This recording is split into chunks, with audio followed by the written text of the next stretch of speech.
Rain fell in sheets over Dora Fortress, the droplets catching the amber glow of torchlight as they splashed against ancient flagstones. The perpetual downpour of Caloria's eastern province had transformed the courtyard into a shimmering mirror, reflecting the looming stone parapets and the tense faces of those gathered beneath the covered walkways.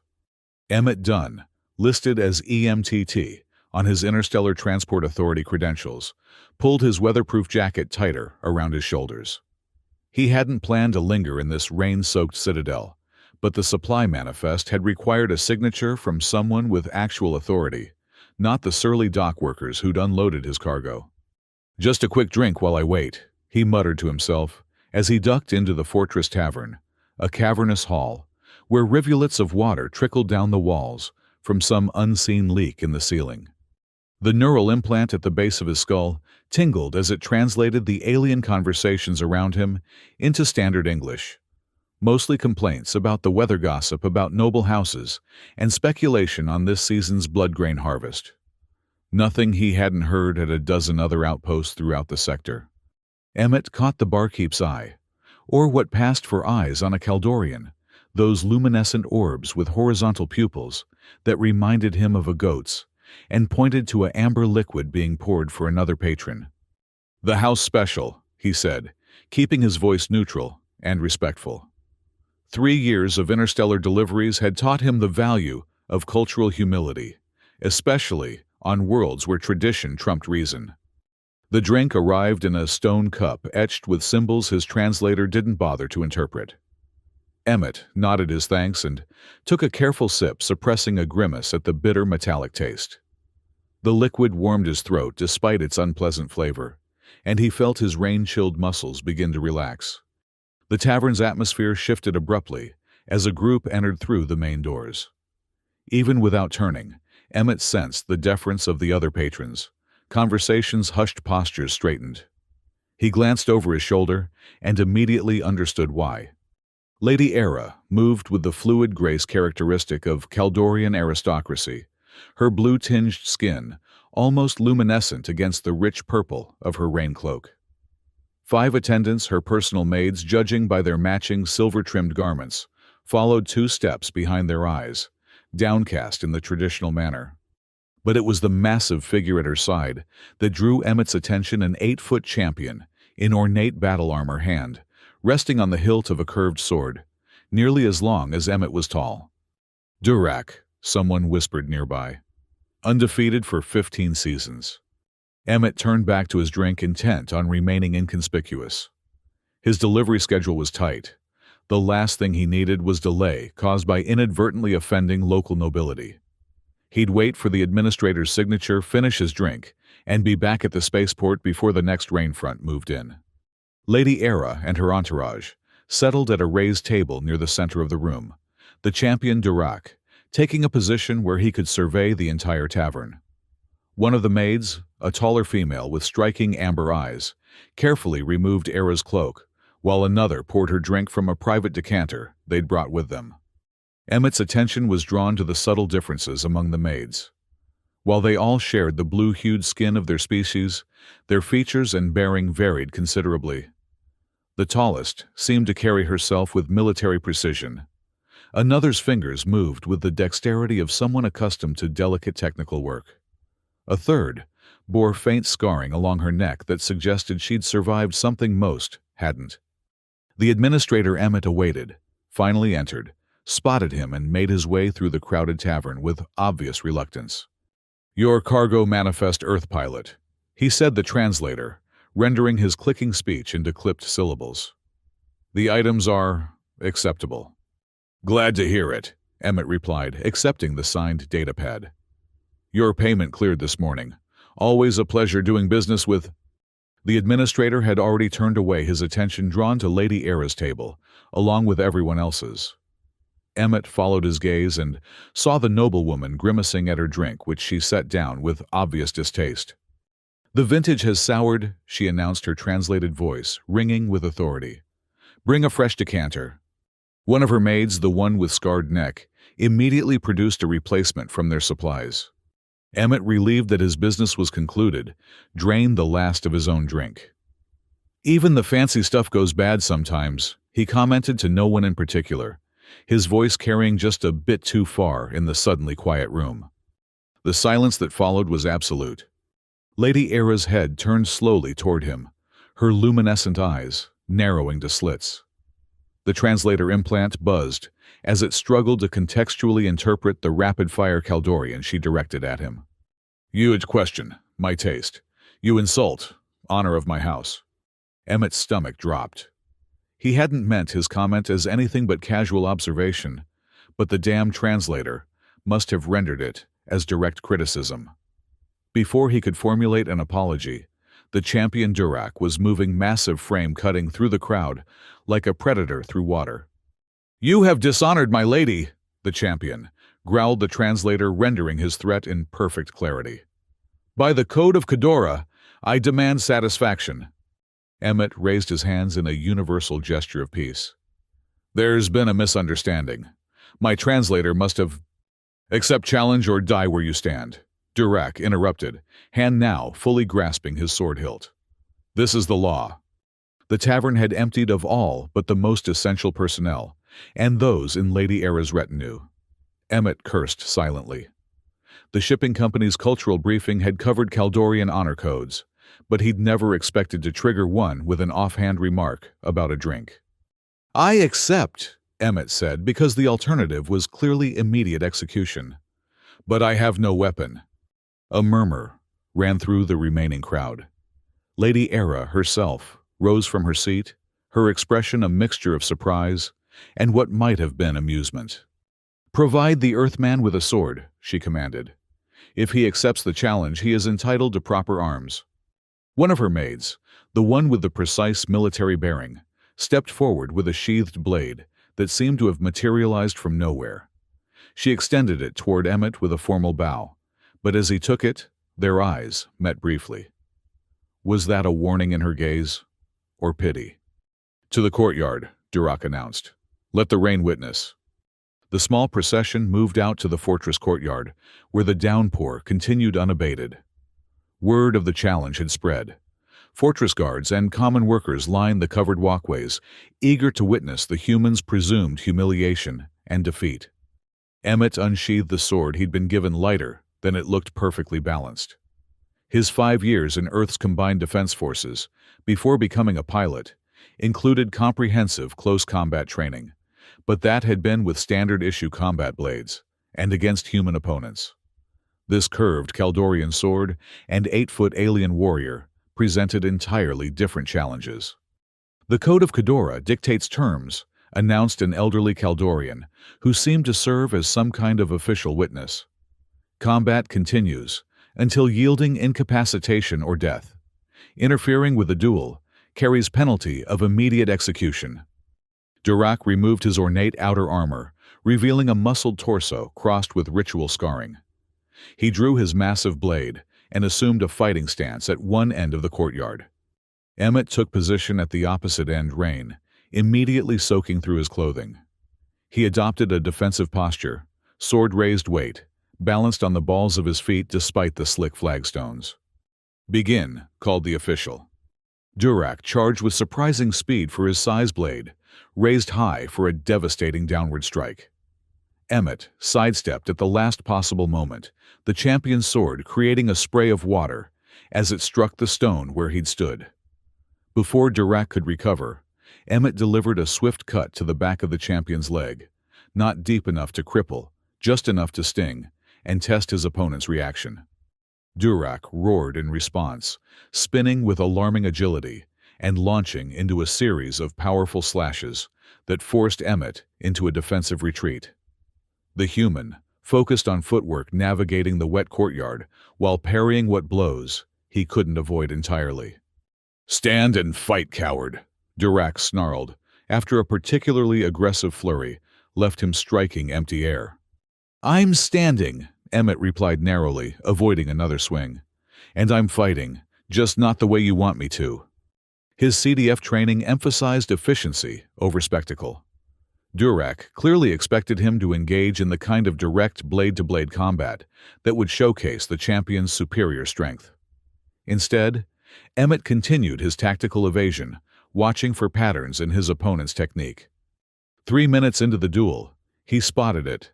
A slight overextension after horizontal slashes, a fraction of a second when Durac's balance shifted too far forward. Twice more, he confirmed the pattern, then prepared to exploit it. When the opening came again, Emmett didn't retreat. Instead, he ducked under the horizontal swing and stepped inside Durac's guard, driving upward with his blade in a single powerful thrust that utilized his entire body's momentum. The Kaldorian sword, impossibly sharp, met minimal resistance as it sliced upward through Durac's torso. There was a moment of absolute stillness as both combatants stood close enough to embrace Emmett's blade, fully extended above his head. Then, Durac toppled backward, his body separating along the diagonal line of Emmett's cut blue blood, mixing with rainwater as it spread across the flagstones. Silence descended on the courtyard, broken only by the steady patter of rain. Emmett stood breathing heavily, stunned by the effectiveness of his strike. He'd meant to deliver a disabling wound, not bisect the champion entirely. The Kaldorian blade was far sharper than he'd anticipated, and Durac's momentum had contributed to the devastating result. Lady Era's voice cut through the silence. The challenge is concluded. Her tone betrayed no emotion that the translator could convey. She descended from the covered walkway into the rain, her 5 maids following closely behind. To Emmett's shock, she dropped to one knee before him, head bowed. One by one, her attendants did the same. "What's happening?" Emmett asked, looking around in confusion. "I didn't mean to kill him." The elderly official stepped forward.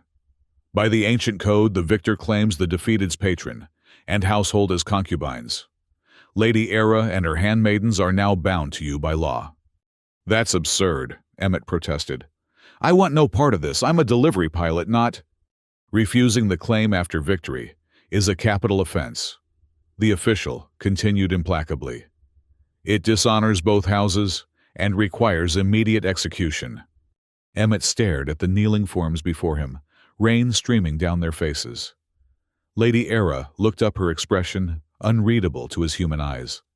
"We are bound by the code," she said simply. "As are you now that you have participated in its rituals." Emmett glanced at the fortress guards whose hands had moved to their weapons. The message was clear: accept this outcome or die where he stood. "Then I claim Lady Era and her household according to your laws," he said reluctantly, the words tasting bitter in his mouth. The elderly official nodded in satisfaction. "So witnessed, so recorded. The household of Era now belongs to the Earth champion Emmett Dunn." The journey to the spaceport was tense and silent. Emmett's small delivery shuttle, designed for cargo and minimal crew, now held 6 additional passengers. Lady Era sat rigidly in the co-pilot seat, while her 5 maids arranged themselves in the cargo area, adapted with emergency jump seats for their unexpected presence. "This is kidnapping where I come from," Emmett said as they cleared Dora Fortress airspace. "And refusing the outcome of lawful combat is execution, where I come from," Era replied coolly. "Would you prefer we had both died in that courtyard?" Emmett had no answer for that. He focused on the navigation console, plotting the shortest route to his ship, the Artemis, docked at the main spaceport. There, at least, he could access interstellar communications and sort out this diplomatic nightmare. "Durac was a brute," Era said after a long silence. "But he served my house loyally for many cycles. I didn't intend to kill him. Intent matters little in the code. Outcome is everything." She turned to look at him directly.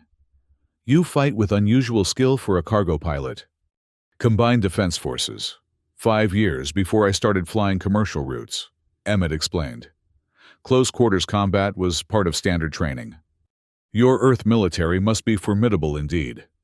Their conversation was interrupted by a warning light on the console. Emmett frowned, running a diagnostic. "Someone's tampered with the primary thrusters," he announced. "We're losing power. I need to land before we lose control completely." Era's calm demeanor faltered. "This is Prefect Norland's doing." "Who?" "A rival to my house who has long desired both my lands and the artifact in my protection. With Dirac defeated, he moves quickly to claim what he believes is now vulnerable. She exchanged glances with her maids. You must divert to the western settlement. There is a human-run establishment there that will offer temporary sanctuary.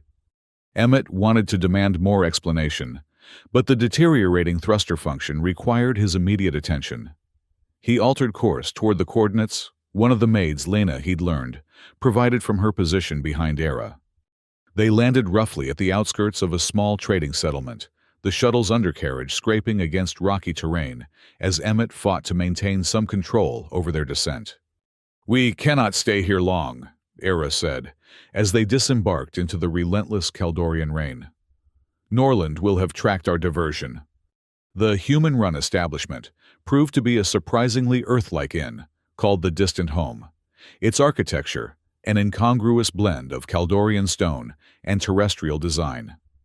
The proprietor, a gruff, gray-haired man named Harding, greeted them with raised eyebrows, but asked no questions as he led them to private quarters in the back. Ex-Marine. Emmett asked when they were alone, recognizing the man's bearing and the way he continuously scanned entry points. Harding nodded. 30 years retired here when my lungs couldn't take Earth's air anymore after the Titan conflict. You've got trouble. More than you know. My shuttle's been sabotaged and apparently, I've accidentally acquired 6 Kaldorian concubines through trial by combat. The older man didn't even blink. Lady Era's household. Figured something was up when Norland's enforcers started asking questions at the spaceport 3 hours ago. He pulled out an ancient paper map. Your ship, the Artemis Wright, is being watched. You'll need an alternate route. While Harding and Emmett discussed logistics, Era conferred quietly with her maids, their musical language flowing too rapidly for Emmett's translator to process properly. The scarred maid, Tara, periodically glanced toward the windows, her posture suggesting combat readiness. We need to contact Earth authorities, Emmett insisted to Harding. This has to qualify as some kind of diplomatic incident. Subspace comms are monitored throughout the sector, Harding replied. You broadcast your location, Norland's people will be here before you can say diplomatic immunity. He nodded toward Era. What's he really after can't just be traditional house rivalry. Before Emmett could admit his ignorance, Era approached. My handmaiden Mira has skills with your human technology, she said. She may be able to repair your shuttle sufficiently for short-distance flight. But we must speak privately first about matters of grave importance. Harding excused himself, taking 3 of the maids to examine the damaged shuttle, while Emmett followed Era to a small side room. Lena and Tara accompanied them, taking positions by the door like sentinels. I must entrust you with knowledge few outsiders possess. Era began, her luminescent eyes, holding Emmett's gaze. What do you know of Kaldorian reproduction? The non sequitur caught him off guard. Only what's in the standard xenobiology briefings. Your species reproduces sexually, but with significant genetic screening and clan-based restrictions. There is more. Era produced a small cube from within her robes, its surface pulsing with a soft blue glow that matched her skin tone. This is the heart of Caloria, an artifact of my ancestral line. It contains the genetic memory of 1,000 generations and has the power to bond keeper and chosen mate. Emmett stared at the cube. And this is what Norland wants? Yes. The heart ensures viable offspring between compatible partners regardless of species variation. In the proper hands, it perpetuates our strongest bloodlines. In Norland's, it would be used to create warriors bred solely for conquest. I don't understand what this has to do with our current situation. Era's expression shifted, showing vulnerability for the first time since their meeting. When you claimed my household by combat right, the heart recognized you as my new potential mate. It has begun. Preparations. Preparations, Emmett repeated warily. The heart initiates genetic compatibility adjustments. In effect, it ensures that I and any of my household who are chosen can conceive offspring with the recognized mate. She held his gaze steadily. With you. Emmett took an involuntary step backward. That's not possible. Cross-species reproduction? is made possible by the heart's ancient technology, Era finished for him. This is why Norland pursues us with such vigor. He believes my household and the heart are vulnerable during this transition period. Before Emmett could process this revelation, Tara spoke from her position by the door. "Approach vehicles," she reported tensely. "Armed personnel." Harding burst in moments later. "Norland's security team. At least 20 heavy weapons." He turned to Emmett. "Your shuttle's patched enough for atmosphere flight. If you're leaving it, needs to be now." The next few minutes were a blur of activity. Mira and Dora, the technical specialists among Era's maids, had indeed worked minor miracles on the shuttle's damaged systems. As they prepared for emergency departure, Lena pulled Emmett aside. "Norland will not stop," she warned, her amber eyes intense. "The heart has begun its process.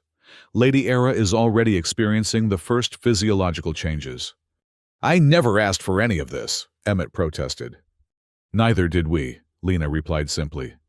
"Yet here we stand, bound by codes neither fully understood nor freely chosen."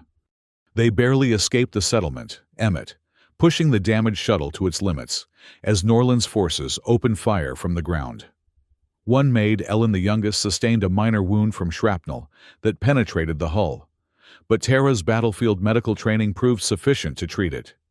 Their respite was short-lived. Barely 30 minutes into their flight toward the main spaceport, long-range sensors detected pursuit craft. "We can't outrun them in this condition," Emmett announced grimly. "And we're still too far from the Artemis."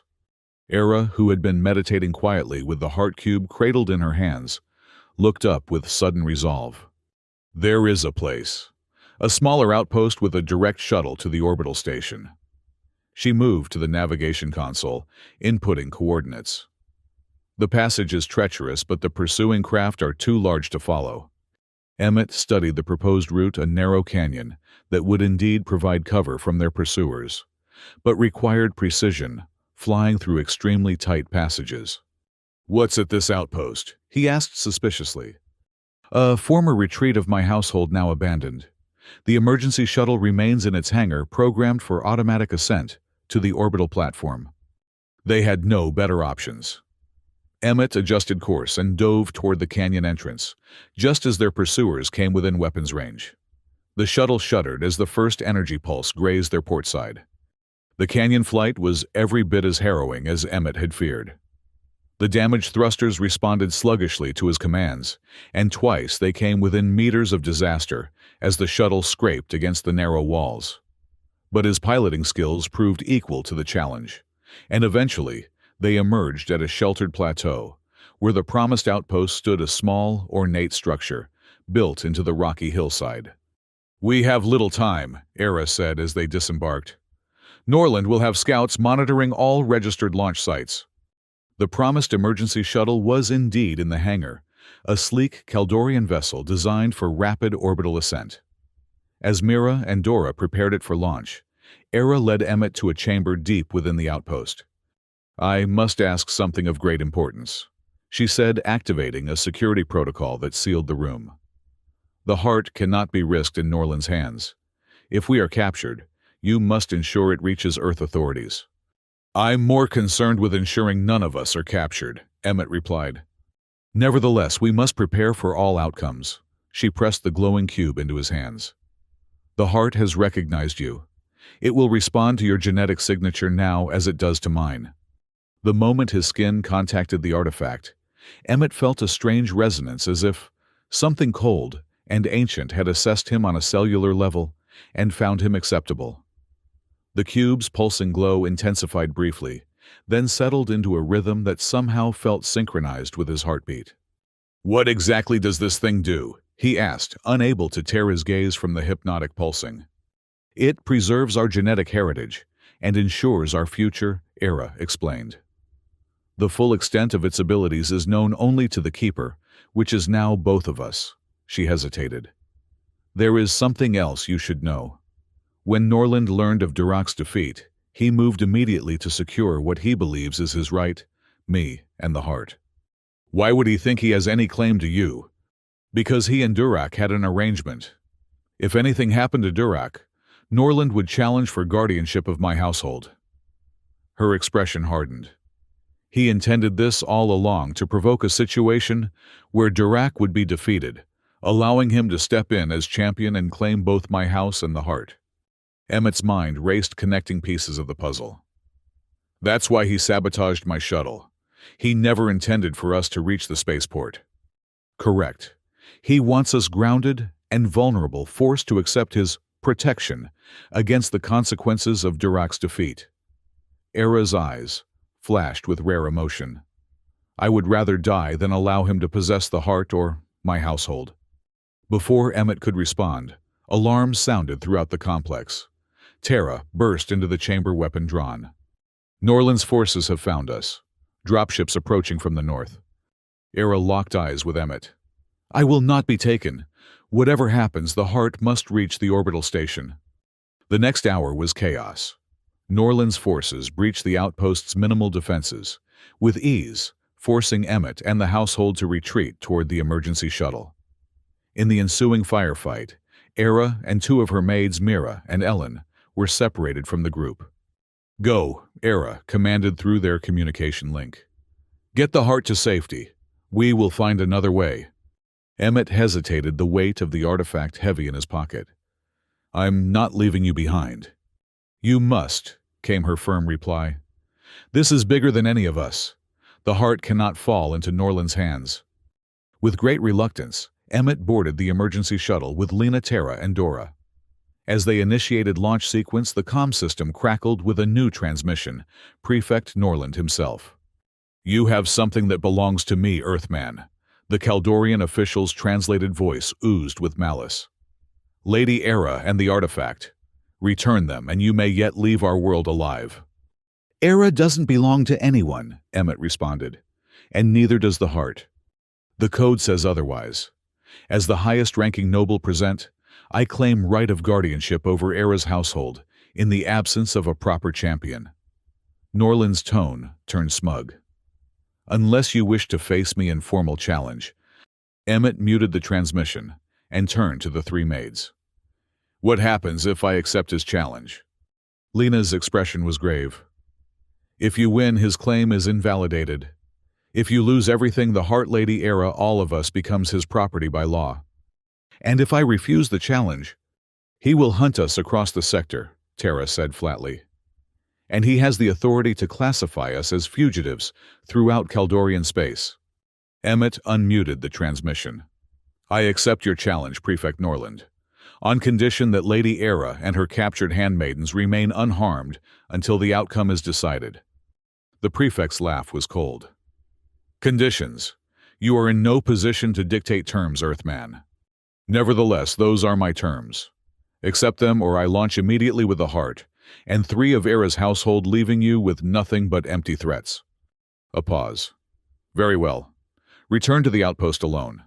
The challenge will be conducted according to the formal code. Emmett cut the transmission and turned to find all 3 maids staring at him with varying expressions of shock. You cannot trust him. Dora spoke for the first time since their flight began, her voice soft but firm. I don't, Emmett assured her. But I need you 3 to continue to the orbital station with the heart, while I create a distraction. Terra shook her head. No, the heart stays with you. We stay with you. This is our fight as well. She's right, Lena added. The emergency shuttle is programmed for automatic ascent. We can set it to launch empty while we remain behind. Norland will believe the heart is aboard. And when he discovers it isn't. By then, Terra said with grim determination, we will have already freed our lady and sisters. The plan came together quickly. The empty shuttle would launch on automatic sequence, drawing Norland's attention and, hopefully, some of his forces. Meanwhile, Emmett would present himself for the formal challenge, while Lena, Terra, and Dora infiltrated the outpost through servant passages they were familiar with from previous visits. As Emmett approached the outpost's main entrance, now controlled by Norland's guards, he felt the heart pulse once in his pocket, as if in reassurance. Prefect Norland awaited in the central chamber, a tall, imposing Kaldorian, with elaborate facial markings denoting his high status. Era, and her two captured maids were held off to one side, unbound, but clearly guarded. "The Earth Champion arrives," Norland announced mockingly. "Come to die for a household not his own, and laws not of his world." "Let's skip the speech," Emmett replied. "What are the terms of this challenge?" Norland gestured to an elderly official, similar to the one who had overseen the duel with Dirac. "Standard combat to yielding incapacitation or death. The victor claims all rights to Lady Era's household and possessions." Emmett nodded his eyes, meeting Era's across the chamber. Her expression remained neutral, but he sensed a mixture of fear and hope that the translator implant couldn't have conveyed. Weapons were presented, another set of the curved Kaldorian swords, though these were more ornate, clearly ceremonial, rather than practical. Emmett selected one, testing its balance. Despite the decorative etching, the blade was razor-sharp and perfectly weighted. The combat area was cleared spectators, and guards forming a wide circle around the central space. Emmett positioned himself carefully, adopting the defensive stance that had served him well against Dirac. Unlike the champion, however, Norland proved to be a disciplined and tactical fighter. His first attacks were measured, testing Emmett's defenses, rather than committing to power strikes. The prefect moved with precision, each step calculated, each blow aimed at specific vulnerabilities. Emmett matched him technique for technique, their blades meeting in controlled clashes, rather than the brutal exchanges of the courtyard duel. It quickly became apparent that this combat would be decided by skill and strategy, rather than brute force or lucky strikes. As they circled each other, Emmett became aware of subtle movements in his peripheral vision. Lena and Tara slipping quietly through side passages toward the guards holding Era. He needed to keep Norland and the other observers fully focused on the duel. Shifting tactics, Emmett launched a more aggressive series of attacks, forcing Norland to commit to defensive maneuvers. He incorporated techniques the Kaldorian would never have encountered, elements of Earth's historical sword-fighting traditions, mixed with CDF close combat moves designed for zero-gravity environments. Norland adapted quickly, but was clearly unsettled by the unpredictable style. As their combat intensified, Emmett glimpsed Dora making her move, a flash of silver, as she slipped behind the guards and passed something to Era, a small weapon perhaps, or a communication device. The momentary distraction nearly cost him dearly. Norland's blade sliced across his upper arm, drawing blood and sending a jolt of pain through his nervous system. Emmett recovered quickly, converting his reaction into a spinning move that created distance between them. "First blood to Caloria," Norland declared with satisfaction. "Your Earth techniques are interesting, but insufficient human." Emmett didn't waste breath on a reply. He refocused, cataloging what he'd learned of Norland's fighting style. The prefect favored his right side slightly and tended to overextend when pressing what he perceived as an advantage. The next exchange was swift and brutal. Emmett intentionally created an opening, inviting Norland to commit to a thrust that would indeed have been lethal if it connected. Instead, Emmett pivoted at the last possible instant, capturing Norland's blade between his arm and body, a dangerous move that required perfect timing. Before the prefect could recover his balance, Emmett brought his own blade down in a precise strike that severed Norland's sword hand at the wrist. The Kaldorian's cry of pain and shock echoed through the chamber. He staggered backward, blue blood pulsing from the clean amputation. Emmett stepped forward, placing his blade at Norland's throat. "Yield!" The prefect's eyes burned with hatred, but the pain and blood loss left him little choice. "I yield," he gasped. The elderly official stepped forward. "Combat is concluded. The Earth Champion retains all rights to Lady Era's household and possessions." Emmett immediately moved to Era's side, noting with approval that Lena and Tara had already neutralized the guards. Dora was working on a control panel that presumably would secure their escape route. "We need to move quickly," Era said, her composure fully restored now that she was free. "The emergency shuttle launched empty as a distraction," Emmett explained. "But Mira and Ellen—" Here came a voice from a side passage, as the two missing maids emerged accompanied by several figures in the distinctive garb of Era's houseguards. We were never truly captured, merely positioned as Norland expected. Emmett looked to Era in confusion. A contingency plan, she explained, as they hurried toward the outpost's secondary hangar. When you accepted the challenge, it created the opportunity we needed. The secondary hangar contained not the expected Kaldorian vessel, but a small, Earth-designed transport, similar to Harding's ship. Emmett realized with sudden understanding. Your retired Marine friend has valuable connections, Era confirmed as they boarded. This vessel's signature is registered to a Terran mining consortium. It will not be identified as associated with my household. The journey to the orbital station proceeded without incident, Norland's forces apparently in disarray, following their leader's defeat. Once aboard the station, they secured a private bay for Emmett's ship, the Artemis, which Harding had managed to deliver as promised. It was only when all 6 of them were safely aboard the Artemis breaking orbit from Caloria that Emmett finally relaxed enough to address the fundamental questions that had been overshadowed by immediate survival concerns. What happens now? He asked, looking around at the 6 blue-skinned women who had, through the strangest of circumstances, become his legal responsibility. This concubine arrangement, it can't possibly be binding under Earth law. Era, who had been examining the heart artifact, looked up. That is for you to decide. By Kaldorian law, we are bound to you. By your law, perhaps not. But there is another consideration. She held up the pulsing cube. The heart has begun its work. The bond it creates is not merely legal, but biological. What exactly does that mean? Lena stepped forward.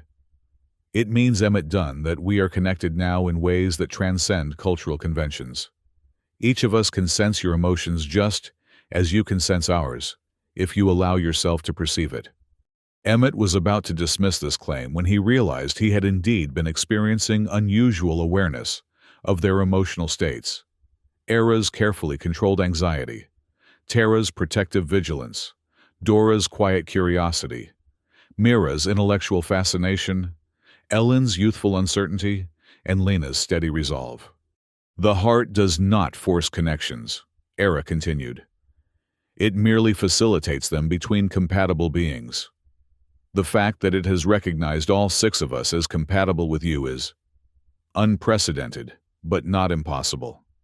And the reproductive aspects you mentioned are entirely voluntary, she assured him. The heart prepares the possibility but requires conscious choice to actualize it. Emmett ran a hand through his hair, overwhelmed by the implications. So what do you want, all of you? If this arrangement is truly voluntary, what would you choose? The 6 women exchanged glances, some form of silent communication passing between them that Emmett couldn't interpret. Era finally spoke for the group. We would choose freedom first and foremost. Freedom from Norland's ambitions and Kaldorian restrictions on how the heart may be used.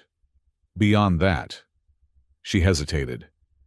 We would choose to explore what this unexpected bond might become when not forced by ancient laws, but embraced by willing participants. Emmett considered this as he inputted coordinates into the navigation system. Earth was several weeks' journey, even at maximum sustainable speed. Plenty of time to sort through cultural misunderstandings, personal boundaries, and the mysterious influence of the artifact that had drawn them together. Set course for Earth, he instructed the ship's computer. As the engines engaged and the Artemis accelerated toward the jump point, Emmett felt something shift within the emotional landscape he now shared with the 6 women. A tentative hope, a cautious optimism, not the resigned acceptance of concubines to their master, but the careful trust of equals embarking on an uncertain journey together. 6 months later, the gardens behind Emmett's modest Earth home bloomed with both terrestrial flowers and carefully cultivated Kaldorian plants. The house itself had been expanded to accommodate its unusual household, with specialized atmospheric controls in certain rooms, to ease the adjustment of its alien residents to Earth's environment. In the central living area, Era sat with the newest member of their household, a tiny infant, with delicate blue skin and a tuft of brown hair that unmistakably resembled Emmett's. The child named Hope, in both English and the Caldorian equivalent, represented something unprecedented, a viable hybrid offspring made possible by the heart's genetic influence. Dr. Chen believes her immune system is stabilizing nicely. Era reported as Emmett entered with a tray of drinks, earth coffee for himself, Caldorian herbal infusions for Era. The supplemental treatments are working as expected. Good, Emmett said, settling beside them. And how are you feeling? The heart has ensured my recovery is swift. Era smiled, a human expression she had adopted with surprising ease. Though I still find your world's gravity challenging.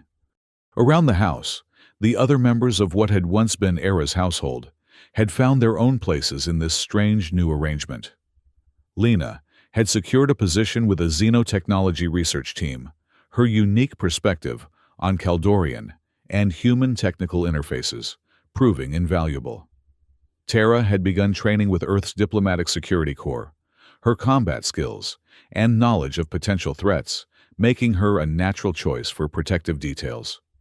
Mira divided her time between caring for Hope and collaborating with genetic researchers studying the heart's capabilities under carefully controlled conditions. Dora had discovered an unexpected talent for Earth's visual arts, her alien perspective creating works that had already attracted attention in gallery showings. Ellen, the youngest, had enrolled in university studies determined to become a cultural liaison between the two worlds. The heart itself rested in a special containment field in Emmett's home office, not imprisoned, but protected its pulsing glow, a constant reminder of the unexpected turns life could take. I never wanted that fight, Emmett said quietly, as he watched Hope grasp at Era's finger with surprising strength. Never imagined any of this would happen. Yet here we are, Era replied. Sometimes an unwanted path leads you exactly where you belong. Outside, rain began to fall, not the relentless downpour of Caloria, but a gentle earth shower that nourished rather than drowned. Emmett found himself listening to the rhythm of the droplets against the windows, remembering another rainy day in a fortress courtyard where a single moment of cultural misunderstanding had changed the course of 7 lives forever. Hope gurgled happily in Era's arms, oblivious to the improbable sequence of events that had led to her existence. Her tiny hand reached out, and Emmett offered his finger for her to grasp. In that touch, he felt the heart's influence, a subtle connection that bound them all together, not through ancient codes or combat rites, but through choices made freely, in the aftermath of circumstances none of them had sought. No, Emmett agreed, smiling at the hybrid child who represented their shared future. Sometimes it leads you exactly where you belong.